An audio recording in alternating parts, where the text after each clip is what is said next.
Desde tiempos remotos existió una raza conocida como hiperbóreos casitas.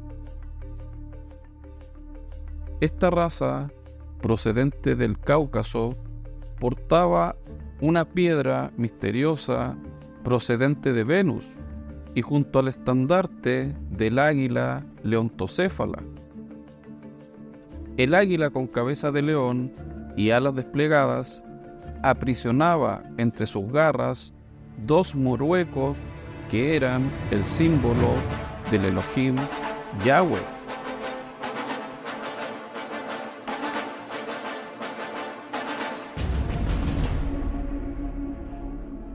En este estandarte está representada la antigua guerra entre dos razas que marcarían el resto de la historia de la humanidad.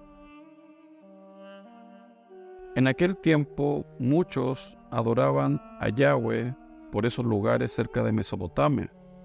Entre aquellas tribus se encontraban los pastores jamitas o áviros, que irían con Abraham a Palestina y Egipto.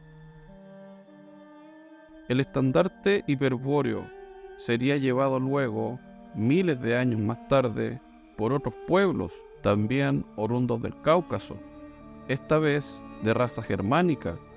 Pero entre las garras del águila ya no se hallarían los moruecos, sino el cordero, símbolo del Elohim de los pastores. También por ese entonces los hiperbóreos casitas adoraban la figura de Cristo Lucifer.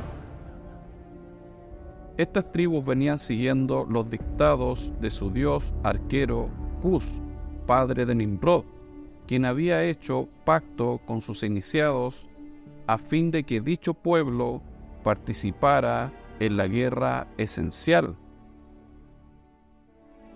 En la ciudad de Borsipa, al norte de Nínive, el rey Nimrod, utilizando la técnica numérica de los sigurat, hizo construir una enorme torre sobre un vórtice de energía telúrica.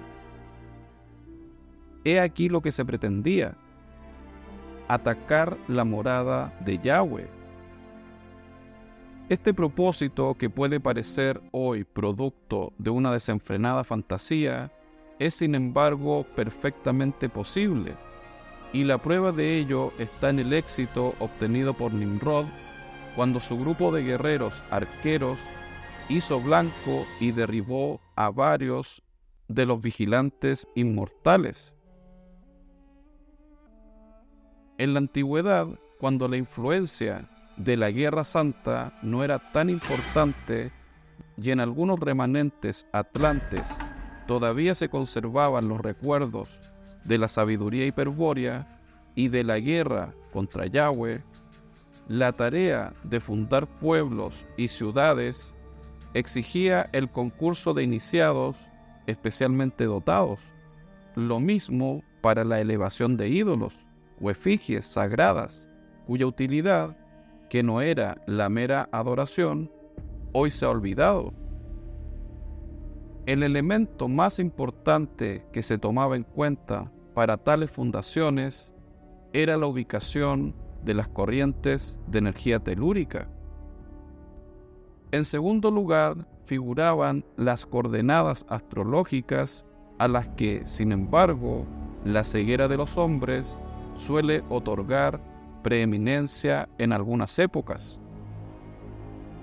Justamente el poderío o supervivencia de alguna ciudad dependen de la correcta situación geográfica en que se erijan, y si, por ejemplo, ciudades como Roma o Jerusalén han durado milenios, es porque están asentadas sobre grandes centros de fuerza.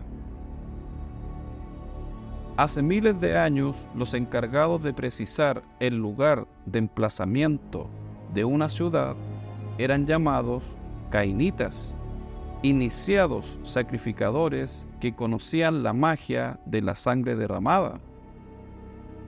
Estos homicidas sagrados, que eran saoríes, es decir, sensibles a las fuerzas de la tierra, luego de detectar un vórtice conveniente, efectuaban el sacrificio humano, destinado a polarizar la energía telúrica y obtener un fenómeno de resonancia con la sangre de la raza, de manera de que el lugar se convierta en amigo de sus habitantes y enemigo de futuros invasores.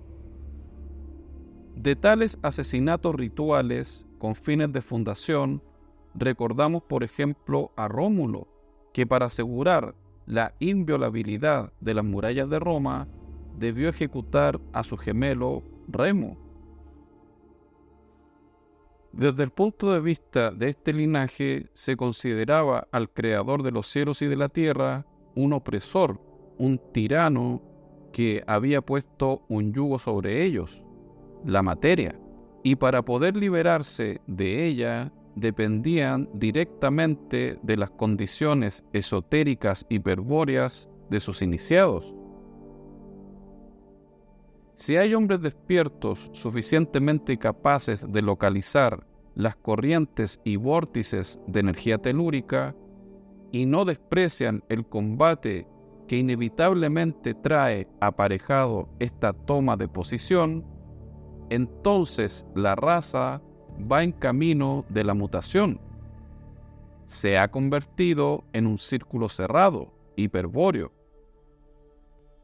Por razones de pureza sanguínea, son siempre los pueblos denominados bárbaros, quienes más cerca se hallan de estas praxis hiperbóreas. Pero esos mismos pueblos, en la medida que se civilizan o se sinarquizan, pierden potencia y entonces se debilita su posibilidad de mutación. La pureza racial hiperbórea de un pueblo se evalúa en la capacidad de sus hombres para despertar el recuerdo de la sangre. Por medio de este conocimiento se pretende acceder a la información en la que en un tiempo remoto se tomó una decisión y se escogió pertenecer a un bando conectado al conocimiento oscuro o a otro que se basaba en la redención, a través del sacrificio del que vendría a vencer las tinieblas. La potencia racial hiperbórea de un pueblo, en su capacidad de oposición a la vista como una ilusoria realidad de este mundo material, significa tomar parte activa en la guerra esencial, la lucha entre la luz y las tinieblas, y por lo tanto supone alguna concepción estratégica hiperbórea. La potencia se evalúa entonces por la claridad de los fines y objetivos estratégicos que son capaces de formular los hombres y por los pasos efectivos que se den en tal sentido. El resultado de la acción jamás se califica por alguna pauta material, más aún, la acción jamás se califica en absoluto. Para la sabiduría hiperbórea, lo que importa es la estrategia, esto es, la claridad de metas y objetivos, y la forma de obtenerlos, o sea, la potencia. En todo caso, la acción se califica a sí misma independientemente de los resultados. El éxito o fracaso de una acción no tienen sentido en la estrategia hiperbórea, pues tales palabras remiten a conceptos elaborados a partir de una incorrecta percepción del mundo, de Maya, la ilusión.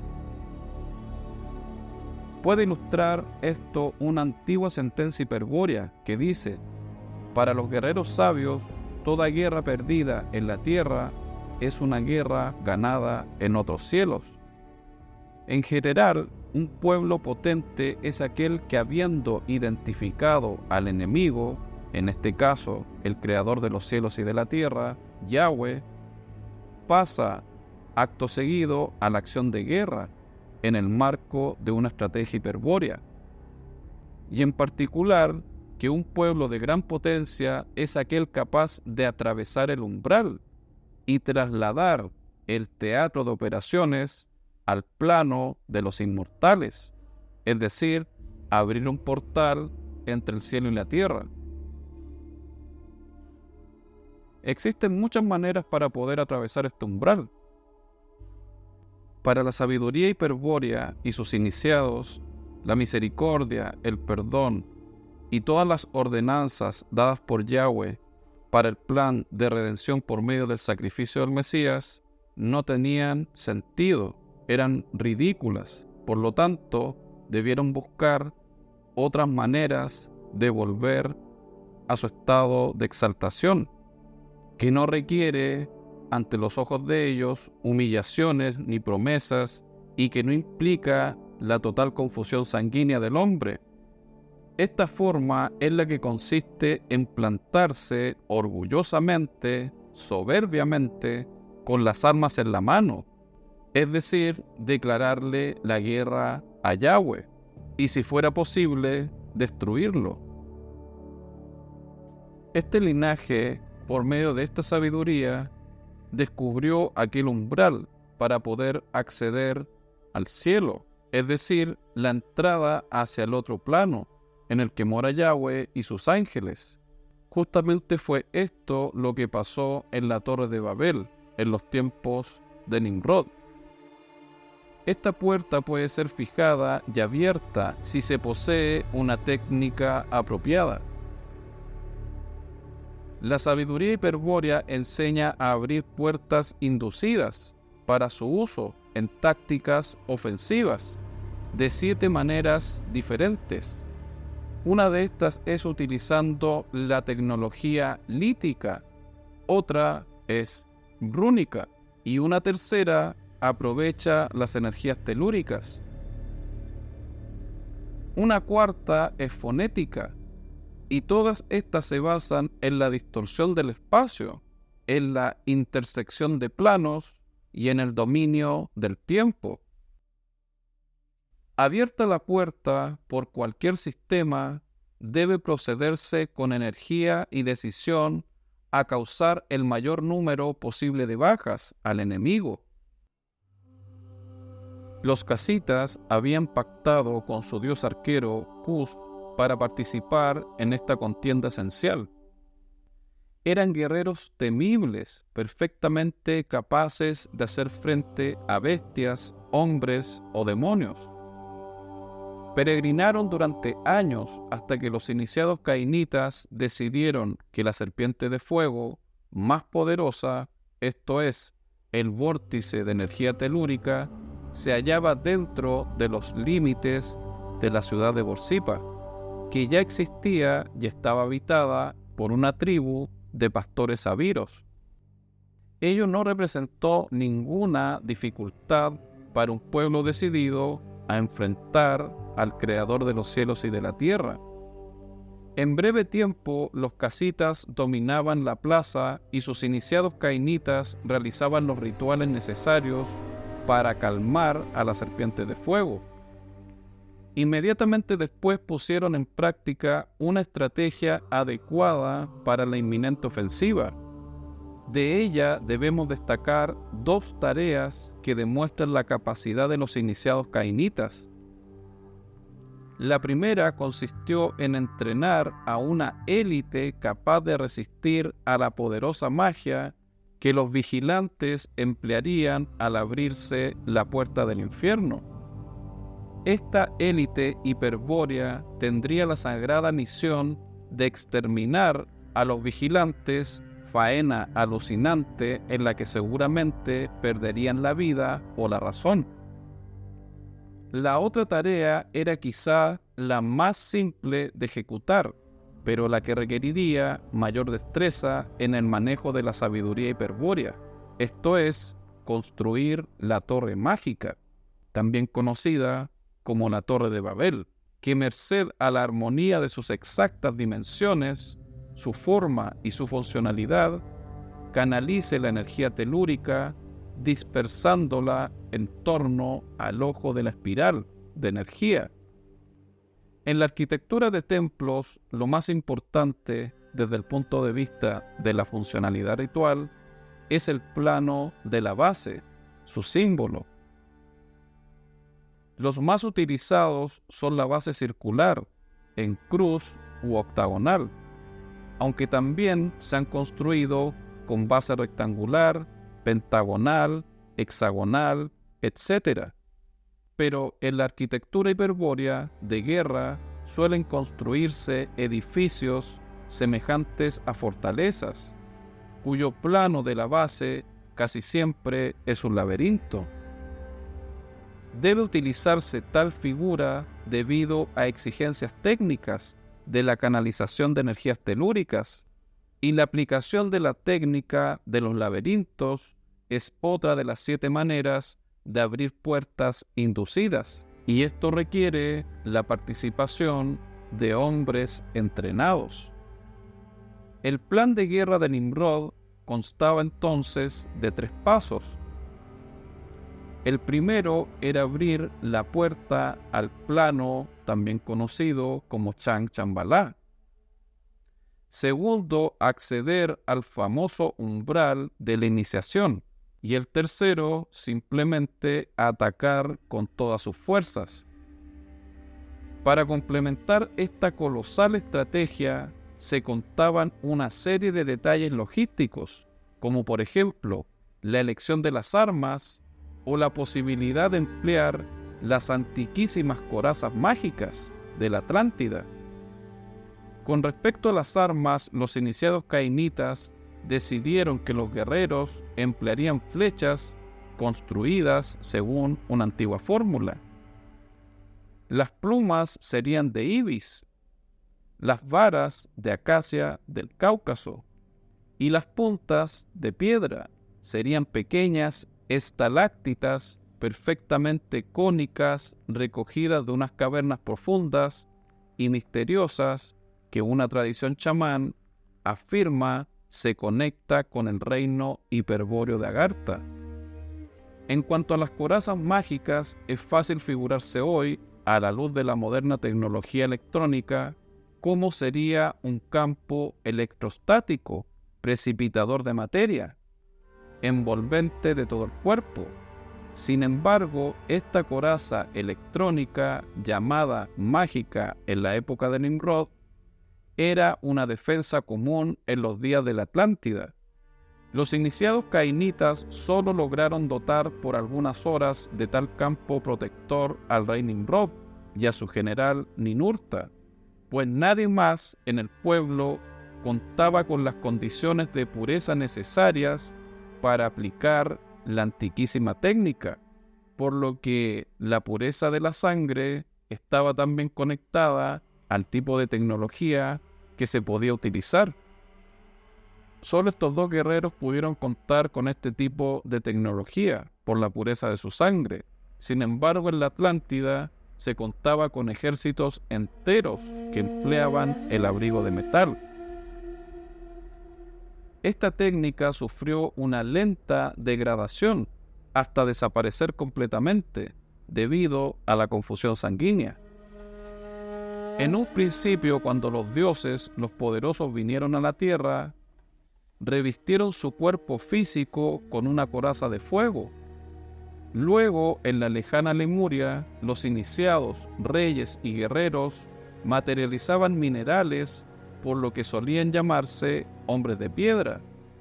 Y finalmente, en pleno Kali Yuga Atlante, los dioses traidores, o también llamados vigilantes, los que se cruzaron con las hijas del hombre, materializaban corazas de metal en torno a su cuerpo, las que los protegían de golpes de espada o lanza a la manera de nuestras medievales cotas de malla. La coraza atlante de metal materializado está conectado a la leyenda de Nimrod, que cuenta que robó las vestimentas dadas por Yahweh a nuestros padres Adán y Eva. Las habría obtenido de Cam, uno de los hijos de Noé, y más adelante, luego de luchar con Esaú, otro gran cazador, las habría perdido. Los guerreros de Nimrod portarían el signo hiperbóreo de HK, la runa de fuego que ningún inmortal puede enfrentar, y mucho menos los 200 hiperbóreos traidores. Ese signo representa para ellos la verdad, el recuerdo inevitable del origen divino abandonado. Cuando la torre estuvo lista, se dispuso en la torrecilla de la cúspide una columna metálica de hierro, cobre, plata y oro, rematada con una gigantesca esmeralda. Dicha piedra había sido entregada a los casitas por el dios Cus, cuando los comprometió en la lucha contra Yahweh. Según contaban los iniciados, entre susurros, la piedra sagrada había sido traída de Venus por los dioses que acompañaban a Cus cuando llegaron a la Tierra, antes que el hombre existiera. Durante las muchas décadas que duró la travesía de los bárbaros desde la ladera del monte Elbrus en el Cáucaso, la posesión de este presente del cielo fue el estímulo que permitió afrontar todo tipo de penalidades. Era el centro en torno al cual se formaba la raza. Era el oráculo que posibilitaba oír la voz de Dios. Y era la tábula regia donde se podían leer los nombres de los reyes.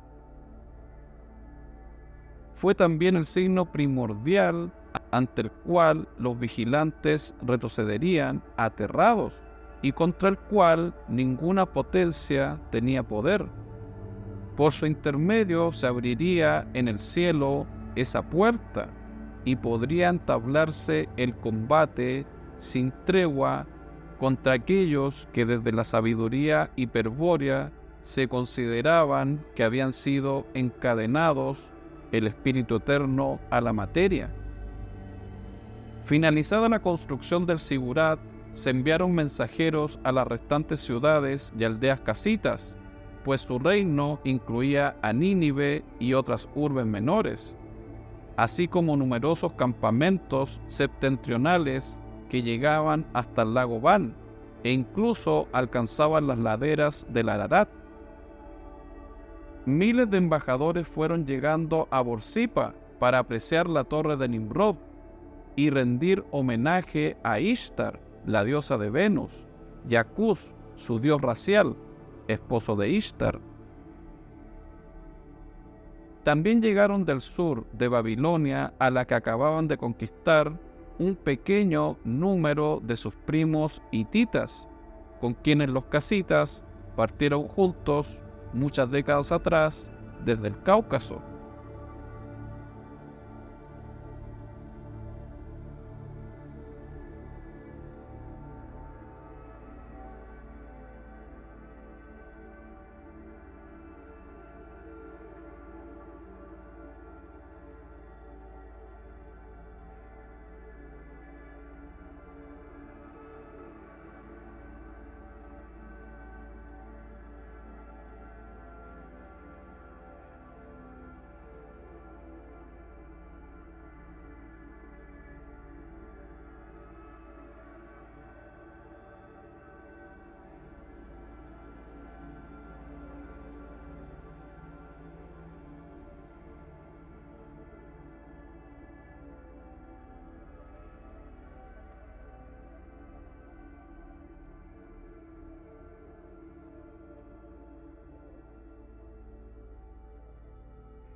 estamos en un tiempo, como hemos conversado, en la que la guerra declarada hacia el Padre Creador de los cielos y de la tierra, Yahweh, cada vez es más explícito lo que ellos creen, lo que ellos profesan y cómo distorsionan la escritura para engañar a millones de personas. Entonces, yo le decía a mi primo ese día cuando le estaba contando un montón de cosas, le estaba hablando precisamente sobre el estudio del Demiurgo, y en ese preciso momento, hermanos, cuando yo le estoy hablando de eso, a él le aparece este video de Ramón Freire que se estrenó justamente en el contexto de la Navidad. ¿Por qué es tan importante? Porque hay que comprender que más allá de que nosotros tenemos conocimiento de que es una fiesta dirigida a otro Mesías, a otro Salvador, porque para los ojos de el otro bando, Nimrod es un Salvador, hermano. Todas esas cosas tenemos que irlas analizando,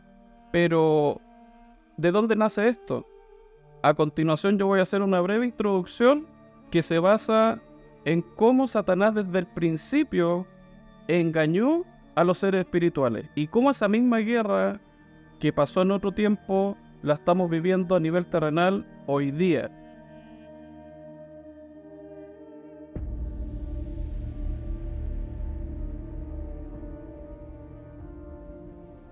La reflexión, hermanos, tiene que ver con cómo es que la serpiente antigua, Samael, cómo hizo para poder arrastrar a esa famosa tercera parte de los seres espirituales de los Malak. ¿Qué es lo que hizo él? Esto lo revisamos en el estudio Lucifer y el poder de las tinieblas, en el que sabemos que para poder hacerse del trono, Samael requirió de hacer alianzas, convenios, contrataciones con fuerzas de las tinieblas, y ese fue el poder que se le otorgó a él para poder hacerse del trono momentáneamente. De ahí sacó su fuerza. La fuerza de Samael viene de la oscuridad, y él en su ciencia dual mezcla luz y oscuridad. Sabemos que él no quiso dejar la luz, sino que quiso sacar lo mejor de cada uno y fusionar y crear algo nuevo. ¿Cuál es la palabra clave para entender si antes lo hizo de una manera, cómo está operando la oscuridad hoy? ¿De qué forma? Entonces para eso vamos a leer Apocalipsis 12 desde el 7. Dice así: Después hubo una gran batalla en el cielo. Miguel y sus ángeles luchaban contra el dragón, y luchaban el dragón y sus ángeles, pero no prevalecieron, ni se halló ya lugar para ellos en el cielo. Y fue lanzado fuera el gran dragón, la serpiente antigua, que se llamó Diablo y Satanás, el cual engaña al mundo entero. Fue arrojado a la tierra y sus ángeles fueron arrojados con él. ¿Qué fue lo que susurró al oído? ¿Qué fue lo que hizo enganchar a los demás? ¿Cómo los sedujo? ¿Y qué es lo que representa esa cola que arrastra? Ezequiel 28, 16 dice así: A causa de la multitud de tus contrataciones, fuiste lleno de iniquidad y pecaste, por lo que yo te eché del monte de Elohim. Acá se repite, y esto complementa muy bien lo que describe el libro de Melquisedec, que es que a causa de las contrataciones, así como también Salomón hizo contrataciones, y cuando hablamos de contrataciones, estamos hablando de aliarse con fuerzas oscuras para lograr cierto poder. Entonces la palabra clave para entender acá es contrataciones. En Ezequiel 22:9 dice: En ti han estado calumniadores para derramar sangre. Aquí utiliza la palabra calumniadores, pero la misma palabra que en el hebreo es la palabra raukil, la misma palabra contrataciones es la misma palabra para calumniadores. En Levítico 19:16 dice: No andarás chismeando entre tu pueblo, no atentarás contra la vida de tu prójimo, no andarás chismeando. Exactamente la misma palabra que tiene conexión con calumnia, con contrataciones. Esa fue la técnica que utilizó Satanás. Cuando él se acerca a los demás seres racionales, comenzó a susurrar a los oídos y empezó a usar chismes, empezó a calumniar. ¿A quién? A nuestro Padre. Desde el principio, esa fue la estrategia. Esa es la palabra que en hebreo se pronuncia raukil. Significa traficante de escándalos, calumnia, llevar cuentos, chisme, mentira, etc. Isaías 9:15 dice: el anciano y venerable de rostro es la cabeza. El profeta que enseña mentira es la cola. Entonces, hay una relación entre esa cola, la mentira. En eso está su poder. Por eso es que en Juan 8:44 dice: vosotros sois de vuestro padre el diablo, y los deseos de vuestro padre queréis hacer. Él ha sido homicida desde el principio y no ha permanecido en la verdad, porque no hay verdad en él. Cuando habla mentira, de sí mismo habla, porque es mentiroso y padre de mentira. El adversario utilizó la mentira, la calumnia, el chisme. Eso fue lo que utilizó para seducir a esa tercera parte. Entonces, si eso pasó en una guerra fuera de este tiempo, fuera de esta línea de tiempo, sabemos que lo mismo está pasando en esta línea de tiempo terrenal, en la que el enemigo está chismeando, hermano, está calumniando, está diciendo mentiras, pero como nunca. El enemigo, hermanos, pavimentó el camino para este tiempo, para que la mentira y la calumnia pudieran entrar de manera muy fácil en la mente y en el corazón. ¿Qué es lo que hizo? Infiltrarse en las religiones. Eso fue lo primero que hizo el enemigo. Fue su golpe maestro para comenzar a calumniar a nuestro Padre y a distorsionar la Escritura. O sea, se infiltró desde adentro y comenzó a hacer su magia, su hechicería. Por eso es que el tema de la apostasía es algo súper importante dentro de los planes de la serpiente, porque lo que pretende es insegurizar al creyente, poner en duda la justicia del Padre y hacer dudar de la fe de cada uno de las personas que permiten que esos susurros, esas calumnias, esas mentiras sobre el Padre entren y comiencen a dar fruto. Muchos han permitido que estas calumnias, muchas veces por no tener paciencia, por no confiar realmente en que nuestro Elohim es bueno, es justo, es misericordioso, por no tener esa certeza real, esa fe verdadera, están débiles. Y eso es lo que hace que el siseo de la serpiente pueda entrar con mucha más facilidad. Entonces, cada cosa que pudiera decir los personajes que ustedes saben, entra muy fácil y le hace tiritar las piernas. Y no es que no tengan las herramientas, porque el Padre ha permitido que lleguen a ciertos libros, pero algo pasa que no terminan de conectar, no terminan de confiar en el Padre, y cada nueva teoría son como una ola que se la lleva el viento. O sea, débiles, totalmente débiles. Por misericordia del Padre, hemos podido salir de las religiones de distintas formas, pero hemos logrado separar qué es lo que vale la pena de lo que me enseñó mi padre, mi abuelo, mi hermano. ¿Qué es lo que yo puedo sacar de ahí y qué es lo que tengo que volver a entender? Pero ¿qué es lo que han hecho la mayoría? Muchos han tomado todo el paquete y lo han tirado a la basura.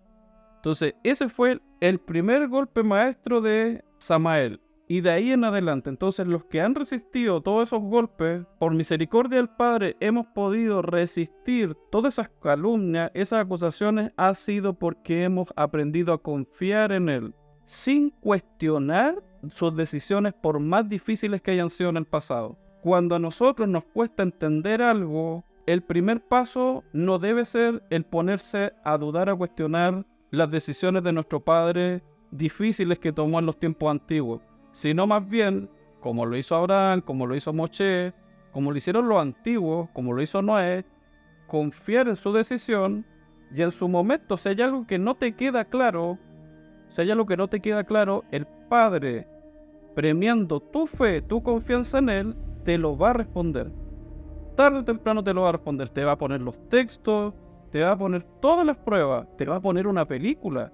Nadie pudiera decir que el creador de todo no es algo fundamental dentro de la ecuación para llegar a la verdad. Ninguna persona inteligente, hermano, que no está cegada, que no tiene una mente como un toro que ve rojo cuando dicen Yahweh y parece que que se nublaran, ¿verdad? Detestan ese nombre, detestan. Por eso la Escritura habla, seréis odiados por causa de mi nombre. Eso es tan cierto. Jamás, nunca he visto que alguien odie a Satanás. Se entiende que Satanás es un personaje, ¿verdad? Algunos ni siquiera creen que existe. Algunos dicen, no, si son una simbología. No existe. El bien y el mal tampoco existen, te dicen. O sea, tantas cosas que aquellos que son débiles de mente empiezan a absorber todas esas frases, toda esa forma de razonar, empiezan a absorberla por su falta de fe. Todo lo que estamos viviendo hoy se basa netamente en la confianza en el Padre, que se basa en el fondo en un trayecto, en un camino. Yahshua dice, yo soy el camino, por lo tanto no es llegar, me transformo y ya, no. Es un camino que se debe recorrer y al final sí, en un abrir y cerrar de ojos, transformación completa. Es un proceso doloroso para algunos, menos para otros, pero es un camino de tribulación por causa del nombre. Y hemos hablado que seréis odiados por causa de mi nombre. ¿Qué es lo que representa eso?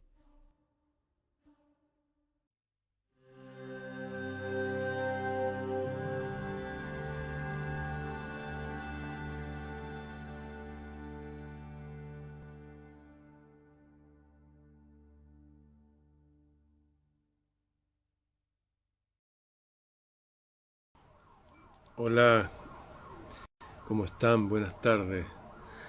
25 de diciembre. Quiero recordar algo que casi nadie recuerda, o creo que nadie, que tiene que ver con el 25 de diciembre. Los romanos celebraban el Sol Invictus del 25 de diciembre, el regreso al sol. Los aztecas celebraban el dios del sol, se llamaba Huitzilopochtli, el 25 de diciembre. Y también los incas celebraban a Inti, el dios del sol, el 25 de diciembre. Pero hay un 25 de diciembre que ya nadie recuerda, porque tiene que ver con Nimrod. Nimrod, un rey poderoso, fundador de Babel, de Nínive, de Asur, de donde vienen los antiguos asirios, los babilonios, las civilizaciones más antiguas. Y si uno ve las estatuas de Nimrod, los dibujos, los glifos en piedra, se ve un tipo súper grande que tomaba a los leones así, el león lo tomaba como un gatito, o los ciervos. Era como un gigante Nimrod. También se le dibujaba con alas porque venía del cielo. Y se dice que Nimrod, y esto lo dicen todas las tradiciones bíblicas y los exegetas y los estudiosos de la Biblia, eso significa que Nimrod estaba contrario a Abraham. Era contrario a Abraham. No tenía nada que ver con Abraham. De hecho, se dice derechamente que Nimrod fue el primer rey poderoso de la tierra.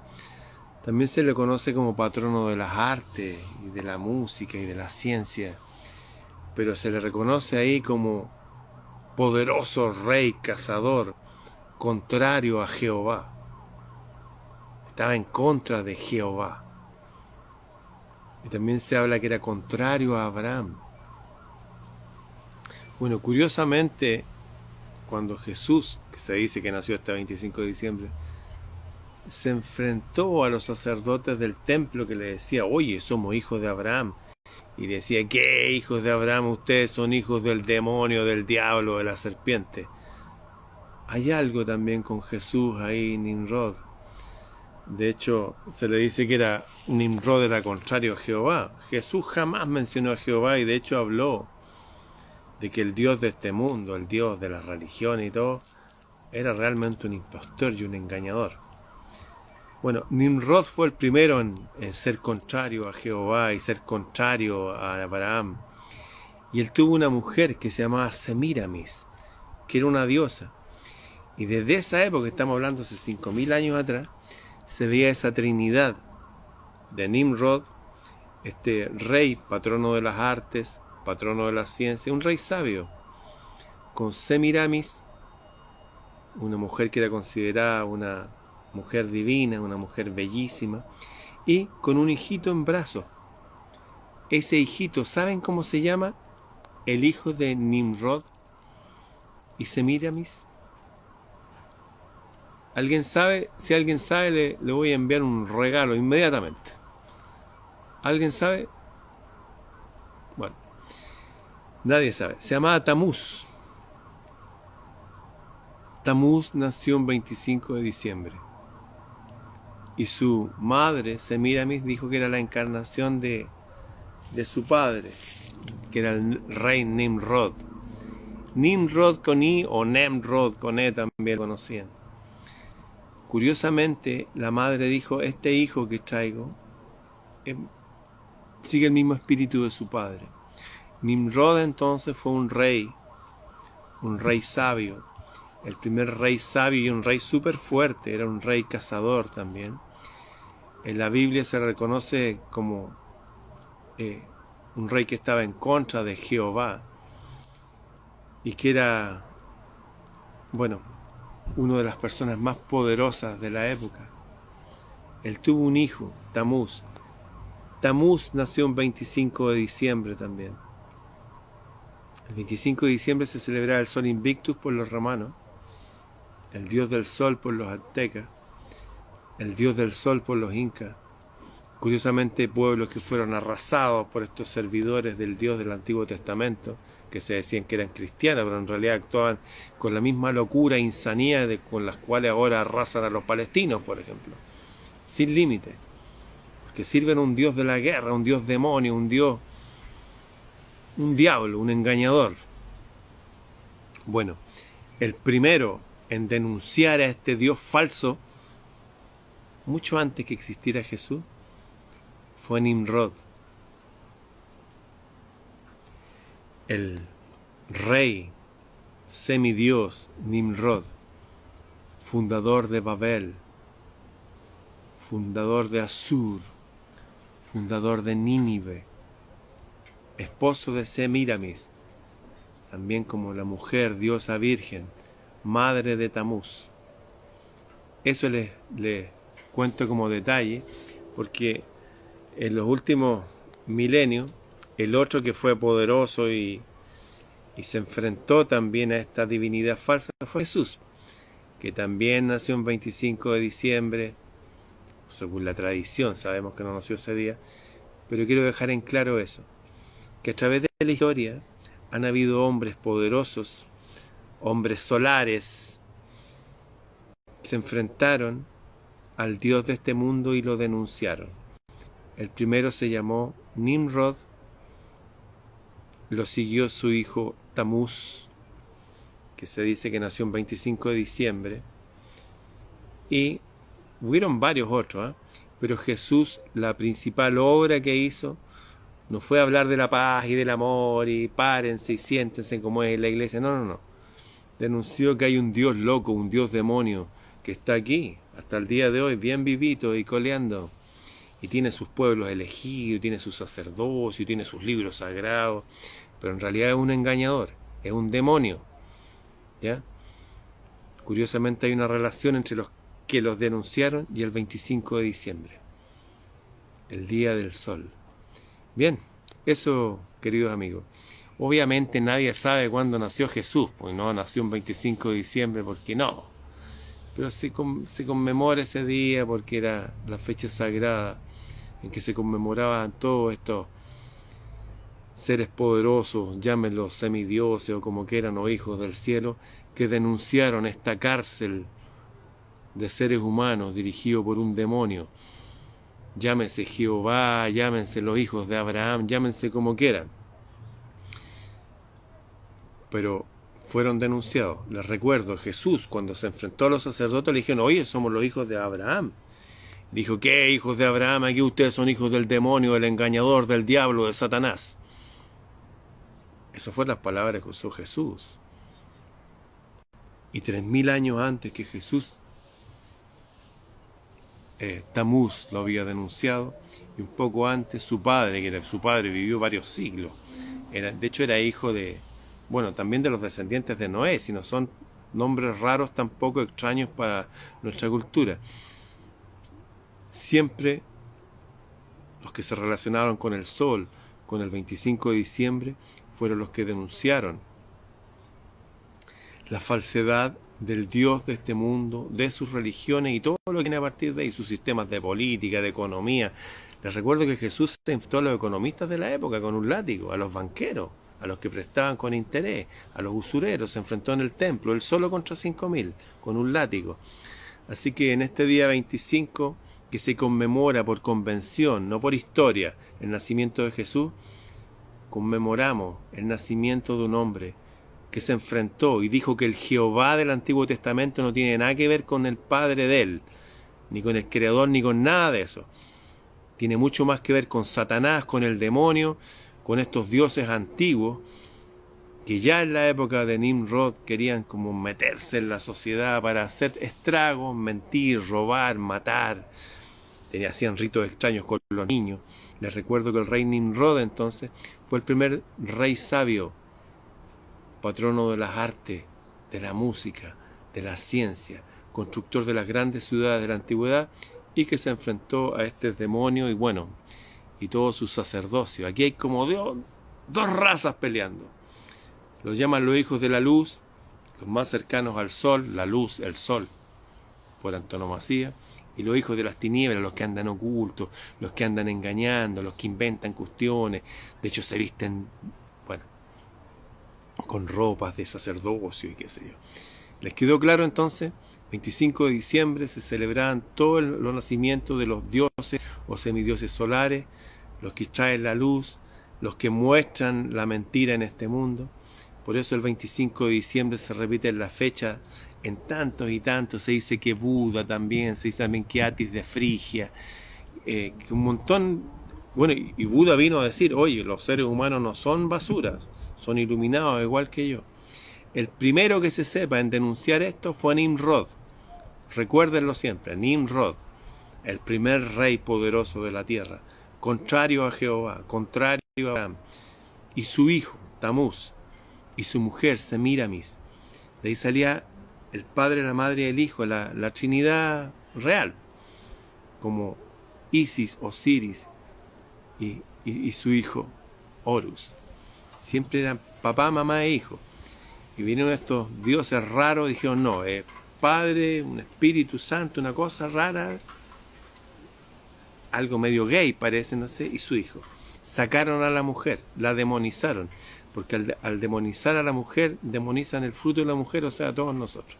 Hay toda una cosa psicológica, hay toda una cosa de control de la sociedad a través de la ingeniería social, usando la religión como amalgama para controlar a la gente. En fin, Nimrod, Tamuz, Sol Invictus, también el dios del sol de los aztecas, de los incas, Inti, en fin, 25 de diciembre, justo el día de hoy, el día en que vuelve el sol hacia el hemisferio. A partir de hoy día, cada día va a ser más corto. Este es el centro del verano. La realidad, la verdad, no es que parte el verano, eso no existe. Ya cruzamos el centro del verano. Eso, queridos amigos y amigas, ahí tienen algo para aprender. Nimrod, Semiramis, Tamuz. Nos vemos. El tomar este video lo vamos a hacer con el respeto que se merece, entendiendo que detrás de esta persona, probablemente consciente o inconscientemente, hay todo un reino espiritual moviéndose que apoya en el fondo la postura de él, pero en contraposición tiene que haber una respuesta a esto, hermano. El Padre dice que a nosotros se nos dio un ruach, un espíritu de dominio propio, de valentía, no de miedo, ¿ya? No de miedo. Hay momentos para que nosotros callemos y hay momentos también para rugir. Hay momentos de ser leones también. ¿Por qué? Porque esto es una guerra. Y en la guerra hay choque. Es inevitable, hermano. Vamos a ir tomando varias frases de este personaje, Ramón Freire, que abiertamente, o sea, ya no hay medias tintas, no. El que se recuerda realmente es a Nimrod, así de simple. Aquí hay algo súper interesante, hermano, que lo que para nosotros es bueno, del otro lado es malo, y para la que el otro es malo, para nosotros es bueno. O sea, hay posturas que no son conciliables, y eso nos lleva directo a entender el tema que hemos venido desarrollando desde el principio, que tiene que ver con la preexistencia, tiene que ver con decisiones que se tomaron, los fríos, los tibios y los calientes. Hay un grupo firme en el trono del Padre, otro grupo rebelde, y unos que están así, ¿qué creo? ¿Qué de lo que reviso en YouTube será verdadero? ¿Qué será falso? No sé qué creer, están confundidos. Lo que nosotros vamos a empezar a ver cada vez más directo, créanme que va a llegar el momento en el que abiertamente personajes como Ramón Freire u otros van a decir que su Dios, su Padre, es Lucifer, así, directo. Al principio puede ser una careta porque ya tienes que entrar de una forma, ya como lo vimos en el estudio El fin de la infancia. Al principio estos Baales, estos señores que vienen a la tierra no quieren mostrarse, se escuchan simplemente, pero no quieren mostrar su rostro. Entonces llega el momento en que la cizaña se muestra claramente y el trigo se muestra claramente. Ramón Freire dice: quiero recordar a alguien este 25 de diciembre. A alguien que en distintas culturas también se adoró, pero con otros nombres, ¿verdad? Como Inti, dice. Los romanos adoraron al sol, los aztecas, los mayas, etc. Ni siquiera lo conecta directamente con Jesús. Eso es súper interesante. Es como que hasta Jesús fue como echado un poquito para el lado. Porque aquí el que importaba era Nimrod, el que se rebeló contra Yahweh. El 25 de diciembre dice, vamos a recordar a alguien que no muchos recuerdan. Y ahí abiertamente dice Nimrod. El contrario a Yahweh, a Jehová, dice él. El contrario a Jehová, el contrario a Abraham. Por supuesto, vamos a leer un poquito sobre quién era Nimrod, para poder entender un poquito más sobre la personalidad de Nimrod, la relación con Yahweh. Sabemos que en la escritura es muy escueta con respecto a quién fue Nimrod. Se entiende que se rebeló de una forma única, probablemente, hermanos, pero eso se tiene que repetir. Por eso es tan significativo que se traiga el recuerdo de Nimrod, porque como Nimrod, probablemente no hubo otro que estuvo tan cerca de lograr su objetivo, pero claramente jamás van a superar a nuestro Padre Creador, pero tenía todo el conocimiento, tenía las palabras de poder, tenía los símbolos, tenía la tecnología, tenía todo lo necesario para poder acceder. Imagínense lo que se le pasó por la mente, querer llegar al trono de nuestro Padre. Entonces, ¿por qué es tan significativo en este tiempo? Porque fue el rebelde más cercano a lograr la meta. Entonces, que traigan de nuevo a Nimrod representa el que una guerra antigua se va a volver a manifestar. Y Nimrod es un personaje del otro bando demasiado significativo. Y más con el tema de la Navidad, entonces estamos hablando de algo súper contingente. Vamos a leer el libro de Yashar, de Jazer, en el capítulo 7, en el contexto de cuando se empieza a repoblar la tierra y a través de Cus viene Nimrod. Entonces, estas son las características. Libro de Jazer, capítulo 7, vamos a leer desde el 30. Dice así: y Nimrod se hizo fuerte cuando se puso los atuendos. Sabemos que son los atuendos que llevaban a Adán y Eva, se fueron traspasando, Cus los robó y se los da Nimrod. Entonces dice, y el Todopoderoso le dio poder y fortaleza, y él era un cazador poderoso en la tierra.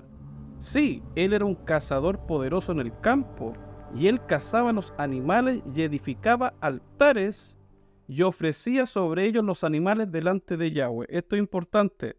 Llega un momento, así como sabemos que el enemigo se hizo pasar, plagió el tema de los sacrificios y comenzaron a hacer sacrificios como si fueran para Yahweh, pero en realidad era para el maligno. Entonces, también hubo una época, hermanos, que da a entender el libro de Jazer, en que peleó batallas por Yahweh. Podríamos en el fondo comparar el caso de Salomón, que tuvo una época buena y una época oscura. Y Nimrod se fortaleció y él se levantó de entre sus hermanos y él peleó las batallas de sus hermanos en contra de todos sus enemigos alrededor. Y Yahweh entregó todos los enemigos de sus hermanos en sus manos, y el Todopoderoso lo prosperó de tiempo en tiempo en sus batallas, y él reinó sobre la tierra. Por eso un poco verdad, un poco mentira. Ramón Freire cita, ya es una mezcla acá de cosas, en el que efectivamente Nimrod fue un personaje con mucha sabiduría, un personaje reconocido, poderoso, que en su momento incluso luchó batallas por Yahweh. ¿Qué es lo que pasó? En el 33, voy a seguir, dice, por tanto se hizo costumbre en esos días cuando un hombre guiaba a aquellos que él había entrenado para la batalla, él les decía, como al Todopoderoso hizo a Nimrod, quien era cazador poderoso sobre la tierra y quien tenía éxito en las batallas, que prevalecían contra sus hermanos, y él los liberaba de las manos de sus enemigos. Así que el Todopoderoso nos fortalezca y nos libere este día. Y cuando Nimrod tenía 40 años de edad, en ese tiempo hubo guerra entre sus hermanos y los hijos de Jafet, así que estaban bajo el poder de sus enemigos. Bueno, hubo una época en la que todavía no entraba el susurro de la serpiente en la que te dice, oye, pero si tú eres tan fuerte, tienes todas estas cualidades, ¿por qué tienes que estar por debajo de?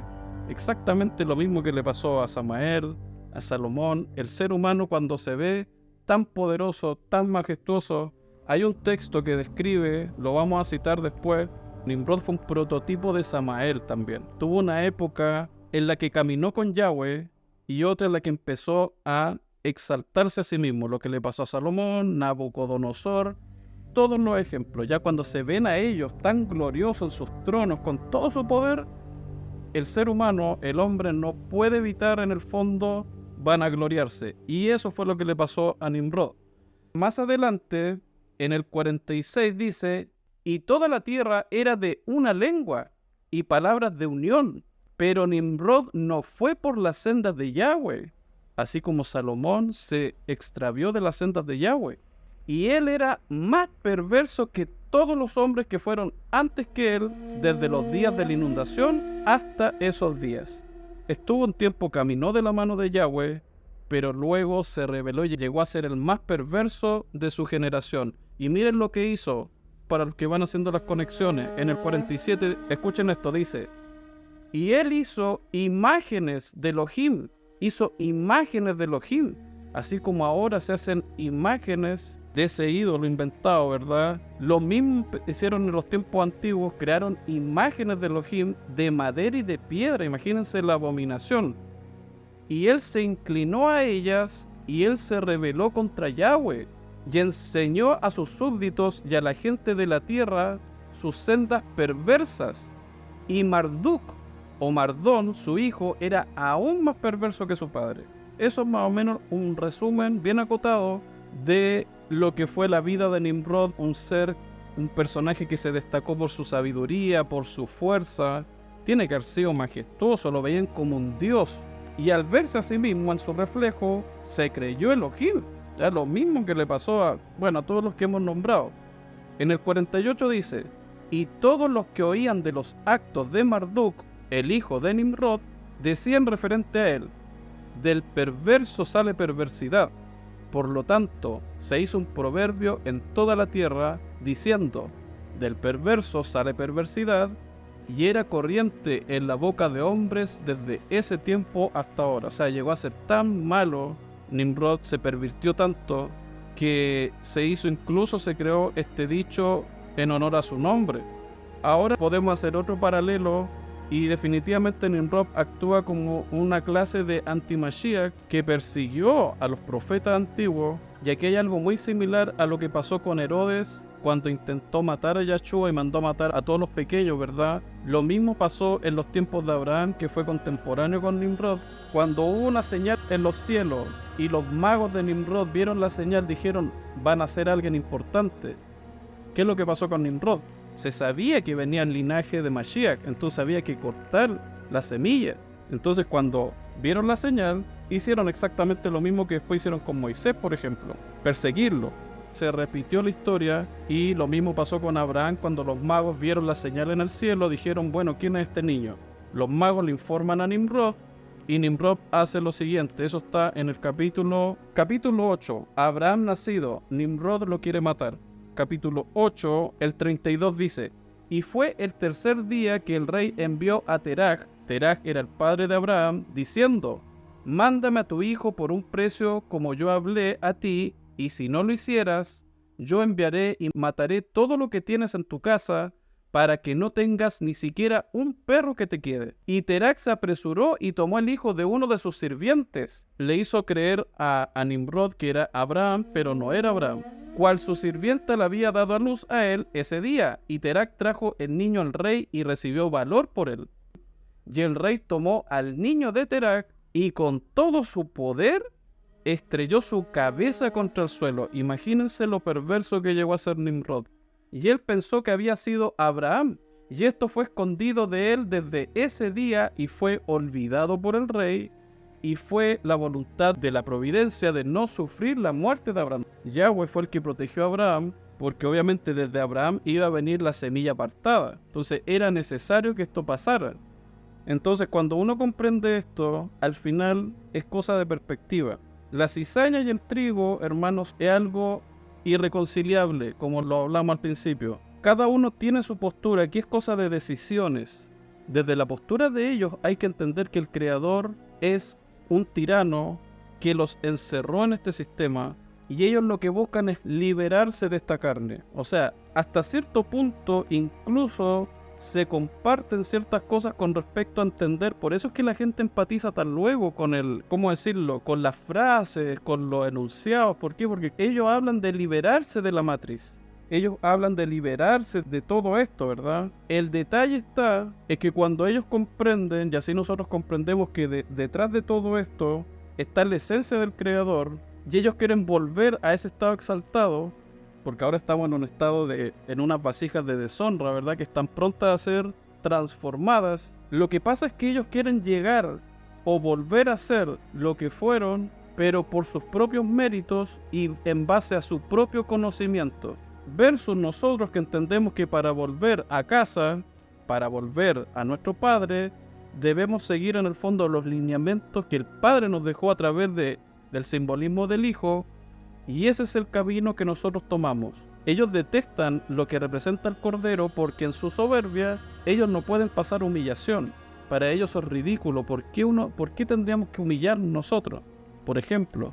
Entonces al final la línea siempre es muy delgada, ¿ya? Hay cosas que son muy similares, pero cuando uno empieza a profundizar es un abismo inmenso. La línea delgada es solamente superficial, cuando después vemos los motivos que son totalmente opuestos. Como Nimrod se para ante Yahweh y dice: no, yo me rebelo ante ti y yo quiero salir de este sistema, pero a mi manera, en base a mi sabiduría, a mi conocimiento. Todas estas fechas tienen mucho que ver con la conmemoración de lo que Nimrod hizo, el que se paró frente al Padre. Volvamos a analizar quién es Nimrod, para entender la filosofía, las creencias de personas como Ramón Freire. Como les comentaba, llegué a este libro, Fundamentos de la Sabiduría Hiperbórea, escrito por Luis Felipe Cires Moyano Roca, cuyo seudónimo es Nimrod de Rosario. Fue un escritor argentino fundador de la Orden de Caballeros Tiroidal de la República Argentina. Bueno, y entre sus obras escritas, la que les menciono, y la otra, El misterio de Belicena Vilca. Esas son como sus obras más importantes. Entonces, claramente, el nombre de Nimrod es una referencia muy importante dentro de la sabiduría hiperbórea, porque para ellos es un héroe, así como vamos a ver por qué Ramón Freire, no por casualidad, recuerda a Nimrod. Él conmemora a Nimrod simbólicamente este 25 de diciembre, porque dentro de esa sabiduría, Nimrod es un héroe que se rebeló contra el que lo sometió a este sistema. Esa es la lógica de ello. Esta fue la persona que escribió Nimrod de Rosario. ¿Qué es lo que dice este tipo de sabiduría? ¿Qué es lo que busca? ¿Cuál es la misión de los caballeros tiroidal dentro de la sabiduría hiperbórea en la que Nimrod es un personaje muy importante? El objetivo de la misión es muy sencillo de exponer, dice, aunque su trasfondo metafísico difícilmente será captado de entrada por los elegidos. La misión de los caballeros tiroidal consiste en localizar a los elegidos y, si estos lo admiten, prepararlos iniciáticamente para afrontar con honor el próximo fin de la historia. Van a la guerra, nosotros igual. Seguramente este enunciado se hará más claro si definimos qué debe entenderse por localizar a los elegidos y qué significa el próximo fin de la historia. Esto es lo que se explicará a continuación. La misión de los caballeros tiroidal exige localizar a los elegidos y revelarles los fundamentos de la sabiduría hiperbórea, que tiene como a su centro también como su referente a Nimrod, que fue el primero poderoso en rebelarse frente a Yahweh.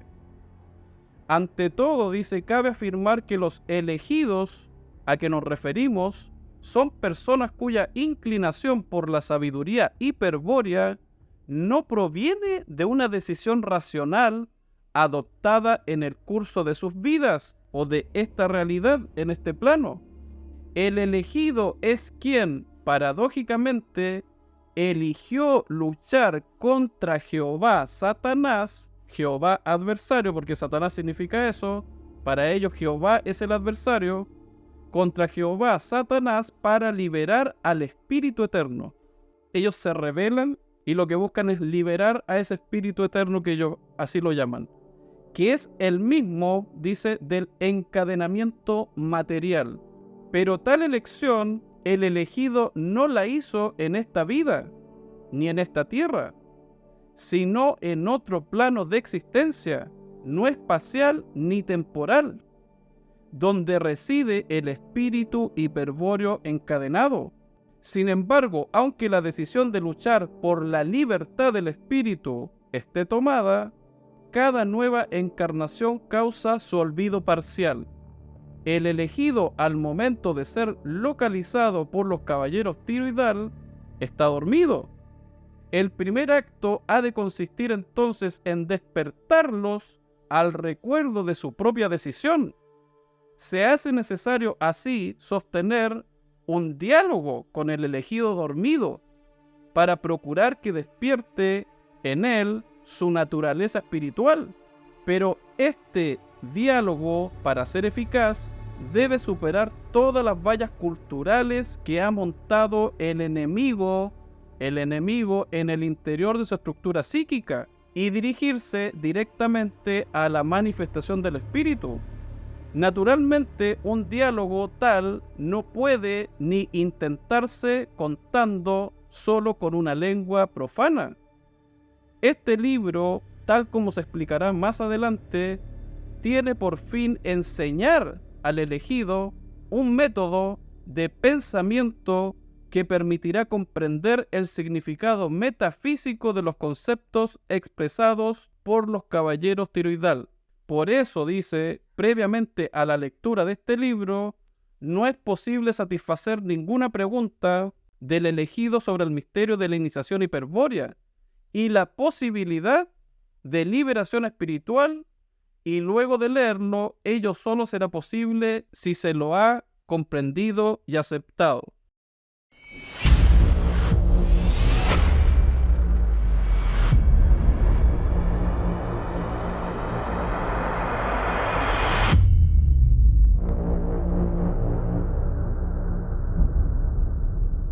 ¿Dónde estoy?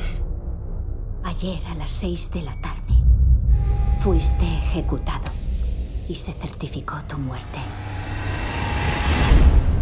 Ya no existes. ¿Qué clase de cárcel es esta? No es una cárcel. Estás a punto de entrar en el Animus. Lo que vas a ver, oír y sentir son los recuerdos de un antepasado tuyo que lleva 500 años muerto. ¿Qué quieres de mí? Tu pasado. Bienvenido a la Santa Inquisición.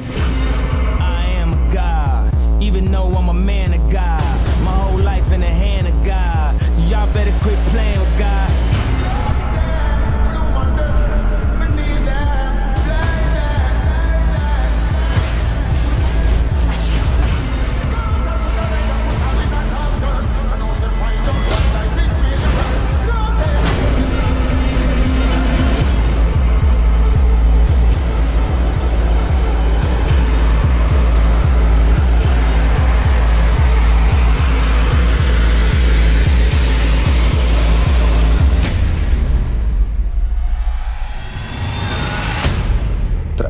Nacimos en la oscuridad para servir a la luz. Somos Assassins. I am God.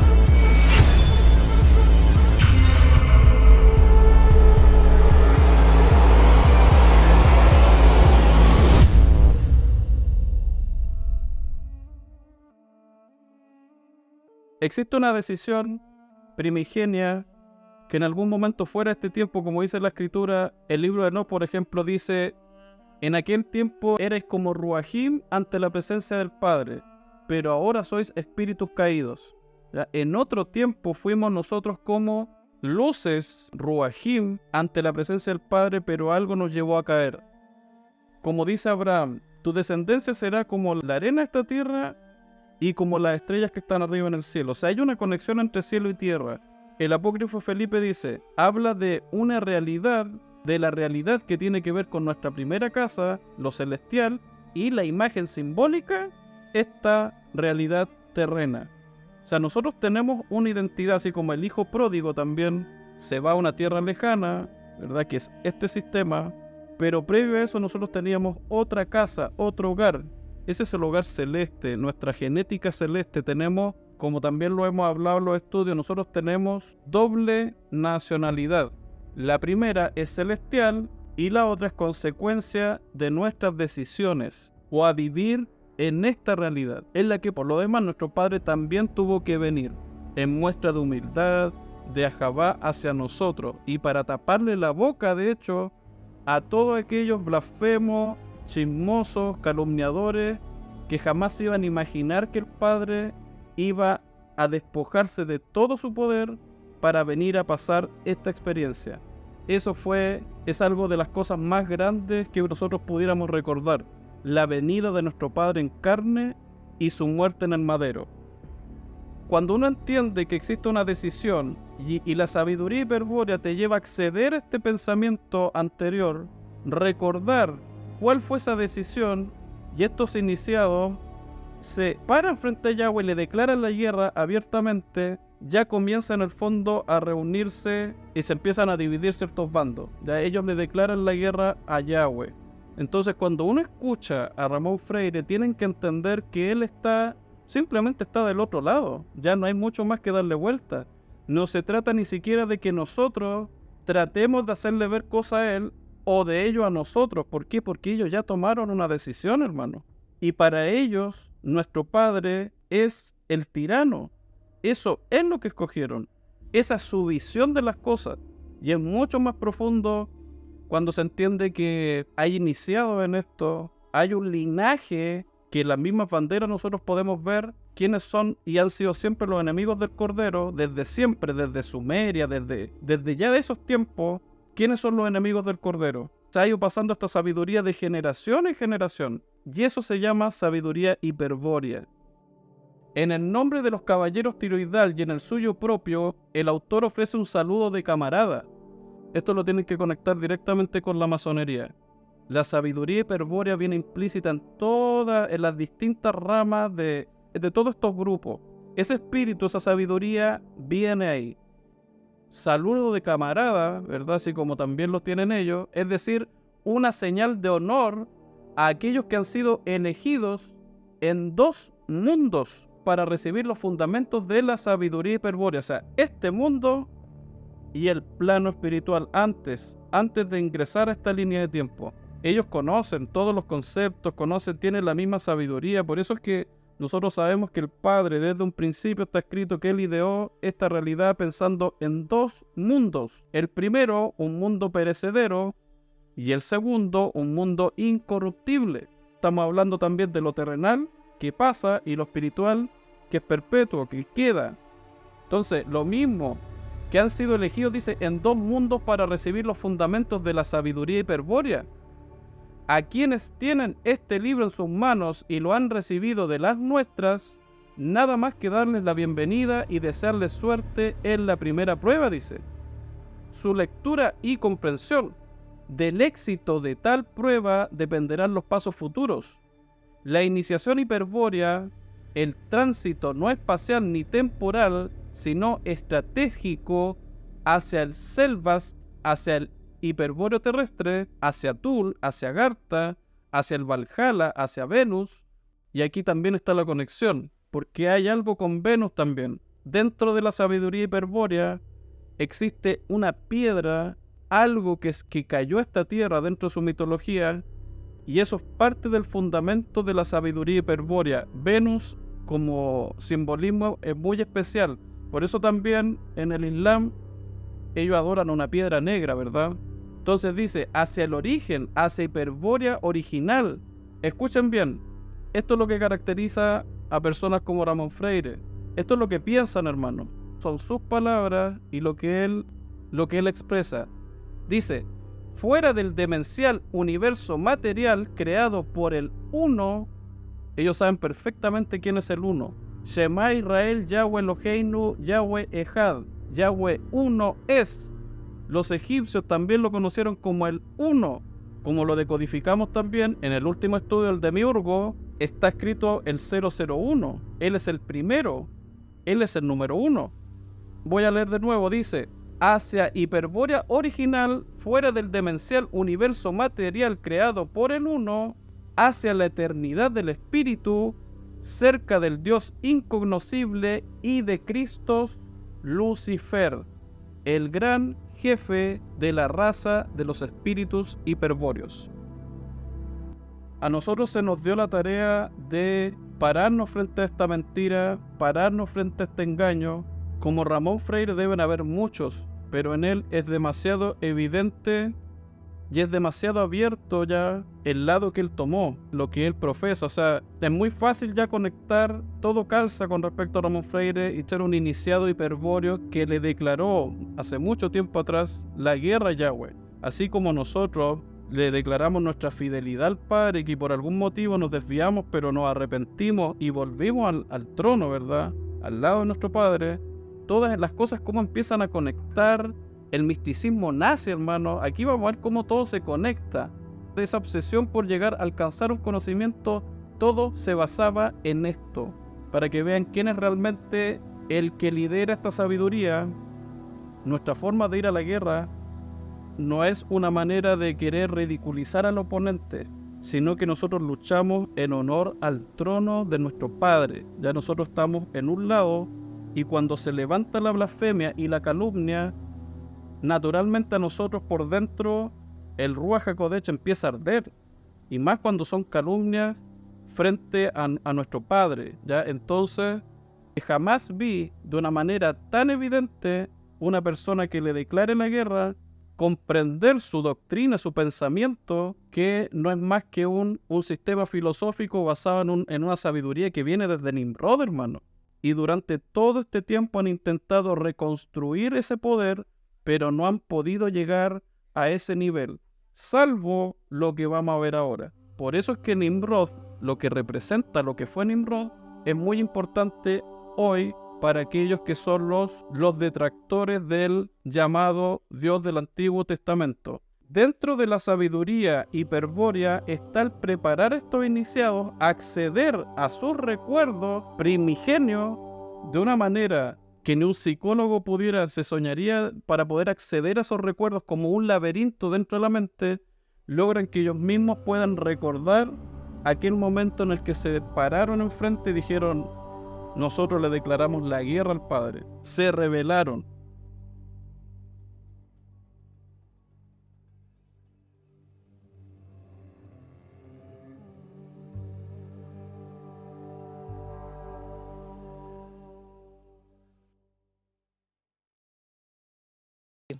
We got this new thing called classism. It's racism's cousin. This is what we do to hold people back. This is what we do. And we got this other thing that's also been working for a long time where you don't have to be racist anymore. It's called self-hate. It works on itself. It's like real estate of racism. Where just like that, when someone comes up and says something like, I am a god, everybody says, who does he think he is? I just told you who I thought I was, a god. I just told you. That's who I think I am. Would it have been better if I had a song that said, I am a nigga? Or if I had a song that said, I'm a gangster? Or if I had a song that said, I am a pimp? All those colors and patinas fit better on a person like me, right? But to say you are a god, especially when you got shipped over to the country that you're in and your last name is a slave owner's. How could you say that? How could you have that mentality? I am a god. I am a god.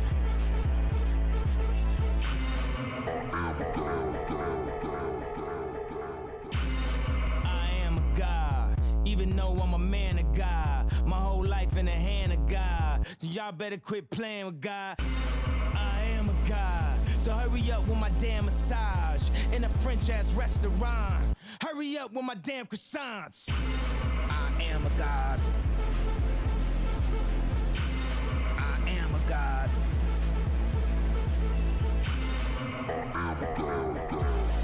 I just talked to Jesus. He said, what up, Jesus? I said, shit, I'm chillin', trying to stack these millions. I know he the most high, but I am a close high. Mi casa, su casa, that's our Costa Nostra. I am a god. I am a god.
Podemos buscar en Primera de Juan, en el capítulo 4, versículo 17 al 18, y mira lo que dice, porque tú decías la manera de cómo nosotros vamos a pelear. El anterior joven que estaba hablando tiene, y nosotros vamos a respetar la posición que él tiene. ¿Por qué? Porque quizás esa es la posición desde que el padre lo va a colocar a él, ¿me entiende? De defensa, ¿me hago entender? O sea, mira, hay personas que no nos damos cuenta que algunos de nosotros vamos a tener que morir por causa de Yahshua, por causa de la palabra. Entonces nosotros tenemos que saber que unos vamos a morir perseguidos, nos van a matar, como lo hicieron ya en la primera persecución que hubo después de que Yeshua va, después de los años 70, allá en el siglo I. Entonces lo que tenemos que darnos cuenta es que nos vamos a morir, porque aún no ha sido completado el número de los hermanos que como en aquel tiempo murieron por causa del Eterno. Entonces no vamos a podernos defender, aunque nosotros queramos. Yo puedo estar en ellos. ¿Por qué? Porque hemos estado proyectando esa luz. Pero si yo no estoy en eso, entonces puede hacer que me toque como en los macabeos. Me hago entender que en los macabeos, pero para concretar la idea, dice, la señal de que el amor ha llegado a su plenitud en nosotros está en que tenemos la plena confianza ante el día del juicio. Mira lo que dice, tenemos la plena confianza ante el día del juicio porque ya este mundo somos semejantes a él. Ya en este mundo somos semejantes a él. En el amor no hay lugar para el temor. Al contrario, el amor perfecto elimina el temor, porque el temor supone un castigo y el que teme no ha llegado a la plenitud del amor. Entonces, ¿qué es lo que te quiero decir? Sea que a mí me toque morir, sea que a mí me toque derramar la sangre, yo no tengo que temerle esa posición, porque esa posición es la que desde el principio de la creación el Padre tenía para mí. Entonces lo que tengo que es aceptar el reto e irme preparando mentalmente para cualquiera sea el escenario que a mí me toque vivir. Yo no puedo estar pensando en defenderme solamente, porque quizás no me toque a mí. En Macabeos, en la segunda carta, en el segundo libro, habla de la historia de una madre y de 7 hermanos, del derramamiento de la sangre de esos 7 hermanos. hermanos por causa de que el rey dictó un edicto de que tenían que comer carne de cerdo, pero ninguno de ellos aceptó eso. Y primeramente, y eso es bíblico, te lo estoy tratando de traer porque ese es un escenario posible, porque no solamente es un escenario, son varios escenarios que se van a vivir en estos tiempos finales que vivimos.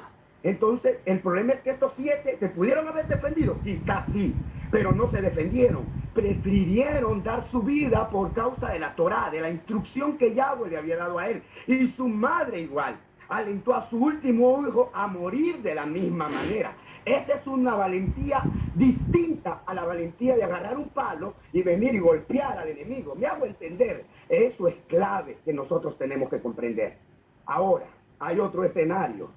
Los macabeos estaban muriendo a causa de quienes les perseguían, porque ellos sabían que los Shabbat ellos no podían pelear, no podían levantarse en guerra. Entonces, ¿qué hacían? Se ocultaban en cuevas, llegaban los ejércitos contrarios y como era Shabbat ellos no se defendían, entonces ellos fueron asesinados todos. Pero vino este varón de los macabeos y dijo, no, parémonos, vamos a desaparecer todos si seguimos en esta actitud. Tenemos que levantarnos en guerra. Entonces ellos empezaron a luchar contra aquel ejército. Empezaron a pelear contra aquel ejército. Entonces ahí hay otra posición. Unos van a tener la posición de defenderte como el anterior joven. Lo entiendo, porque quizás es la posición desde la que él se va a mover. Hay otros que quizás no están de acuerdo con él, porque lo que dicen es prefiero poner la mejilla o morir por causa de él. Pues también esa es tu posición, hombre. Detenerte a saber que tu alma ya sabe cuál es tu destino. Lo que pasa es que a tu alma le cauterizaron el conocimiento futuro para que no estropees el plan que el Padre tiene, porque tu alma es perfectamente eterna, es de la eternidad. Entonces ella sabe muy bien lo que a mí me toca. Yo he sentido la posición que a mí me toca. Yo lo he sentido y se lo he pedido al Padre, pero no me lo va a revelar todo. ¿Por qué? Porque es Él el que va a hacerlo. Él es el que va a realizar esa tarea. Él es el que va a ejecutar todo eso. Está en control. Él está en control aún de las élites. Él está en control aún de los que están haciendo todo lo que están realizando. Usted no le tenga miedo a eso. Usted no le tenga miedo a quien viene frente de usted, porque usted tiene un poderoso gigante. Él no es cualquier cosa, es el todopoderoso. Él está en control de todo y usted ha confiado en Él. Es su roca de salvación, es su roca fuerte, y sea la posición que sea. Si va a pelear en el mundo espiritual, si va a pelear en el mundo carnal, eso le toca al Padre decidirlo a cada uno de nosotros. Entonces, definitivamente, quiero centralizarme en este punto, y perdón que estoy hablando tanto, solamente quiero eso, hablar y decir que nosotros vamos a ser semejantes a Yahweh. ¿Sabes en qué? ¿Sabes en qué? En el amor, porque allí está el poder de todos los creyentes en Yahweh, en ese amor perpetuo, aún a las almas más viles, aún a las almas más pecadoras, porque yo no soy ninguna joya, que yo no soy tampoco un santo. Estoy buscando luchar en la santidad, pero tengo que saber que también soy error. Tengo que saber que cometo errores. Tengo que saber que también yo peco. Tengo que saber que yo también no soy perfecto. Tengo que saber todo eso. Tengo que analizar todo esto. Yo no sé de los que estamos conectados a cada quien cuál es el rol que nos toca. A Judas le tocó el rol de ¿qué? De entregar a Yeshua. Ya lo tenía, ya estaba escrito, él no lo podía cambiar. Nadie puede cambiar su destino porque ya está escrito. Todos los días de mi vida ya estaban escritos, aun cuando ninguno de ellos existía. Entonces cada quien va a tener una posición. Cada uno de nosotros va a tener una posición. Tú preguntaste algo que no has querido alimentarte, que comes menos. Por esto, mira, eso es una transformación. Es una transformación que el Padre va haciendo. Es el anhelo de tu alma de encontrar esa verdad, de encontrar esa esencia, de encontrar quién tú eres. Es el alma que anda en búsqueda. Ahorita estamos en el desierto. El alma nuestra está en el desierto de incertidumbres, de problemas, de angustia, de prueba, pero recuerda que delante de ti va el poderoso gigante. Detrás vienen nuestros enemigos. Claro que sí, no va a ser fácil, claro que no, pero si yo me detengo a ver las cosas que el Padre ha hecho por mí, los prodigios que ha hecho por mí, las cosas enormes que Él ha hecho a mi favor, yo diría: mi casa y yo serviremos a Yahweh. No me voy a olvidar de sus proezas, no me voy a olvidar de su grandeza, no me voy a olvidar de donde nos sacó, no me voy a olvidar de su poder, con la diestra poderosa con la que nos liberó, de enemigos mortales, de enemigos más fuertes que nosotros, de enemigos que no son de carne ni de sangre, sino que son huestes espirituales que Él sometió a través de su Hijo Yeshua HaMashiach. Eso es todo lo que yo tengo que saber. No me importa cómo tengo que atravesar el mar, es que Él lo hizo. El mar Él lo hizo. Y como Él lo hizo, Él ordena al mar que se abra para yo atravesar al otro lado con mis pies secos, hermano. No importa cuánto sea lo que tengamos que pasar, si es por causa del Eterno, eso es gloria, eso es corona de gloria. De eso te quiere coronar el Padre a ti y a mí. De eso nos quiere coronar. Yo no discuto de que hay personas, van a haber guerreros que se van a levantar con espada en mano. Pero tampoco no discuto que van a haber guerreros que no van a necesitar la espada, sino que el poder del Ruach HaKodesh, que va a ser quien le va a iniciar la batalla. Por la cantidad. Mirá Gedeón, mirá Gedeón. No es por el número de los soldados. No te creas. No te creas que es por la cantidad de los soldados. Por eso te lo reduje. Porque yo solamente yo, dice Yahweh, me llevaré la gloria. Mira, no importa si te sientes solo.